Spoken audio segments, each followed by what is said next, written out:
on est à Mombasa pour participer à la conférence des hauts fonctionnaires et des ministres sur la mise en place de l'initiative de la mise en place d'un mécanisme d'achat groupé pour des médicaments pour 10 pays de la région. C'est un travail qui a commencé en novembre, depuis novembre 2019. Les équipes se sont rendues dans les 10 pays pilotes pour effectuer une analyse de la situation. Ils ont fait l'étude de faisabilité et ce projet repose sur 3 volets. Le premier, c'est la mise en place de production locale, encourager la production locale, encourager la mise en place des industries pharmaceutiques au niveau d'Afrique. Le deuxième volet porte sur la mise en place de ce mécanisme d'achat groupé. Le troisième est la mise en place aussi des normes et des qualités pour assurer la sécurité sanitaire de nos pays. L'intérêt de ce projet est de permettre à nos pays africains de mettre en commun nos moyens pour disponibiliser des médicaments en quantité, en qualité et à moindre coût.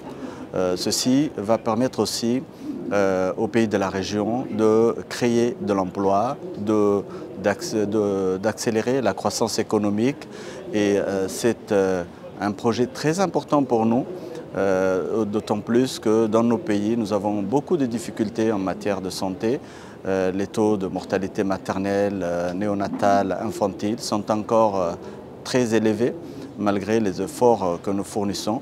Et ce projet de mise en commun des moyens pour disponibiliser des médicaments dans nos pays va nous permettre d'améliorer la situation de la population de nos pays. Et c'est pour cette raison que nous sommes ici. Djibouti est représenté par moi-même, je représente le ministre de la Santé, et par des cadres du ministère de la Santé qui ont participé depuis le début à la mise en place de ce projet.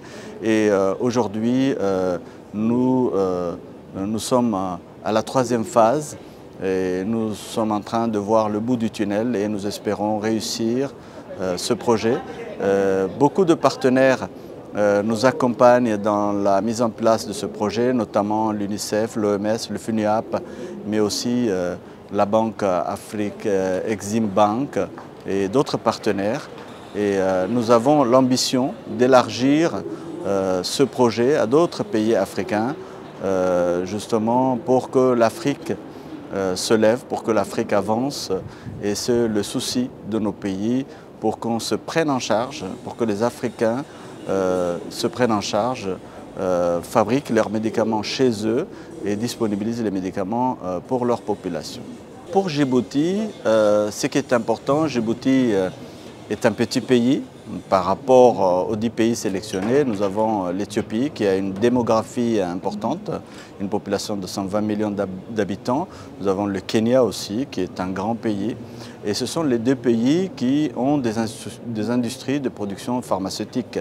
Nous n'en avons pas. Donc on ne cherche pas à avoir des industries pharmaceutiques chez nous, mais nous voulons justement bénéficier de cette avancée de nos pays frères pour pouvoir nous approvisionner dans ces pays-là.